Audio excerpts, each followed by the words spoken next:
सभी भक्तजनों को जय श्री कृष्ण। श्री सुखदेव जी कहते हैं, परीक्षित, हमने सुना है कि विश्व रूप के 3 सिर थे। वे मुंह से सोमरस तथा दूसरे से सुरा पीते थे और तीसरे से अन्न खाते थे। उनके पिता त्वष्टा आदि 12 आदित्य देवता थे, इसलिए वे यज्ञ के समय प्रत्यक्ष रूप में ऊंचे स्वर से बोलकर बड़े विनय के साथ देवताओं को आहुति देते थे। साथ ही वे छिप छिप कर असुरों को भी आहुति दिया करते थे। उनकी माता असुर कुल की थी, इसलिए वे मातृ स्नेह के वशीभूत होकर यज्ञ करते समय उस प्रकार असुरों को भाग पहुंचाया करते थे।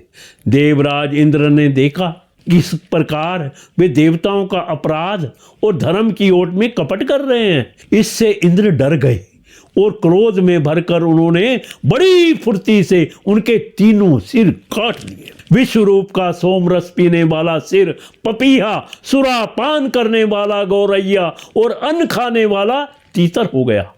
इंद्र चाहते तो विश्व रूप के वध से लगी हुई हत्या को दूर कर सकते थे, परंतु उन्होंने ऐसा करना उचित ना समझा। बरम हाथ जोड़कर उसे स्वीकार कर लिया तथा 1 वर्ष तक उससे छूटने का कोई उपाय नहीं किया। तदंतर सब लोगों के सामने अपनी शुद्धि प्रकट करने के लिए उन्होंने अपनी ब्रह्म हत्या को 4 हिस्सों में बांटकर पृथ्वी, जल, वृक्ष और स्त्रियों को दे दिया। परीक्षित, पृथ्वी ने बदले में यह वरदान लेकर कि जहां कहीं गड्ढा होगा वह समय पर अपने आप भर जाएगा। इंद्र की ब्रह्म हत्या का चतुर्थार्थ स्वीकार कर लिया। वही ब्रह्म हत्या पृथ्वी में कहीं कहीं असुर के रूप में दिखाई पड़ती है। दूसरा चतुर्थार्थ वृक्षों ने लिया। उन्हें यह वर मिला कि उनका कोई हिस्सा कट जाने पर फिर जम जाएगा। उनमें अब भी गोंद के रूप में ब्रह्म हत्या दिखाई देती है। स्त्रियों ने यह वर पाकर कि वे सर्वदा पुरुष का सहवास कर सके, ब्रह्म हत्या का तीसरा चतुर्थार्थ स्वीकार किया। उनकी ब्रह्म हत्या प्रत्येक महीने में रज के रूप से दिखाई पड़ती है। जल ने यह वर पाकर कि खर्च करते रहने पर भी निर्झर आदि के रूप में तुम्हारी बढ़ती ही होती रहेगी। ब्रह्म हत्या का चौथा चतुर्थार्थ स्वीकार किया। फेन, बुद्ध आदि के रूप में वही ब्रह्म हत्या दिखाई पड़ती है। अतः मनुष्य उसे हटाकर जल ग्रहण किया करते हैं। विश्व रूप की मृत्यु के बाद उनके पिता त्वष्टा, हे इंद्र शत्रु, तुम्हारी अभिवृद्धि हो और शीघ्र से शीघ्र तुम अपने शत्रुओं को मार डालो। इस मंत्र से इंद्र का शत्रु उत्पन्न करने के लिए हवन करने लगे। यज्ञ समाप्त होने पर अनवार्य पचन नामक अग्नि, दक्षिणी अग्नि से एक बड़ा भयावना दैत्य प्रकट हुआ।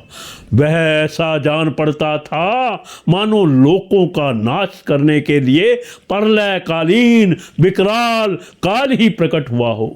परीक्षित, वह प्रतिदिन अपने शरीर के सब ओर बाण के बराबर बढ़ जाया करता था। वह जले हुए पहाड़ के समान काला और बड़े ढील डोल का था। उसके शरीर में से संध्याकालीन बादलों के समान दीप्ति निकलती रहती थी। उसके सिर के बाल और दाढ़ी मूछ तपे हुए तांबे के समान लाल रंग के तथा नेत्र दोपहर के सूर्य के समान प्रचंड थे। चमकते हुए 3 नोकों वाले त्रिशूल को लेकर जब वह नाचने, चिल्लाने और कूदने लगता था, उस समय पृथ्वी कांप उठती थी और ऐसा जान पड़ता था कि उस त्रिशूल पर उसने अंतरिक्ष को उठा रखा है। वह बार बार जंभाई लेता था।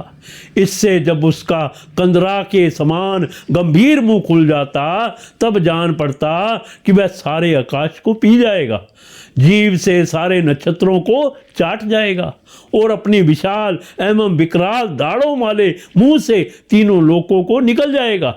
उसके भयावने रूप को देखकर सब लोग डर गए और इधर उधर भागने लगे। परीक्षित, त्वष्टा के तमोगुणी पुत्र ने सारे लोकों को घेर लिया था।